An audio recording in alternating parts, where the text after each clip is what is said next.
તો સરકાર તો શું, સરકારના બાપને પણ ઝૂકવું પડે. આ ડાયરાના કલાકારોમાંથી ગુજરાતના ખેડૂતોએ પ્રેરણા લેવાની જરૂર છે. આ કલાકારો પાસેથી હવે ગુજરાતના ખેડૂતોએ શીખવું પડશે. એક કલાકારને કશું કીધું ના કીધું કે આખો સમાજ મેદાને આવી ગયો. એ નાનો કલાકાર હોય કે મોટો કલાકાર હોય, નામી કલાકાર હોય કે અનામી કલાકાર હોય, એ દરેક માયાભાઈના સમર્થનમાં આવીને ઉભા રહ્યા. જ્યારે ગુજરાતના ખેડૂતો આજે પણ મારે શું અને મારું શુંમાં અટવાઈ ગયા છે. જેતપરના ખેડૂતો આટલા દિવસ સુધી ભૂખ્યા રહીને આંદોલન કરે અને સરકારના પેટનું પાણી ન હલે, કારણ કે એમને ખબર છે કે કશું જ થવાનું નથી.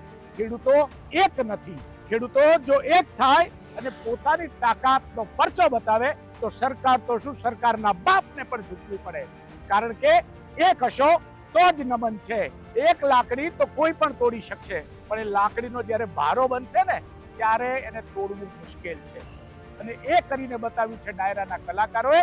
ગુજરાતના ખેડૂતોએ પણ એ કરવું પડશે. જ્યાં સુધી નહીં કરે ત્યાં સુધી તેમને કોઈ નમવાનું નથી. આવી જ રીતે આંદોલનો ચાલતા રહેશે અને બીજી બાજુ લાઈનો નખાતી રહેશે. જય જવાન, જય કિસાન. ખેડૂત પોથીને લાઈક, શેર અને સબસ્ક્રાઇબ કરો.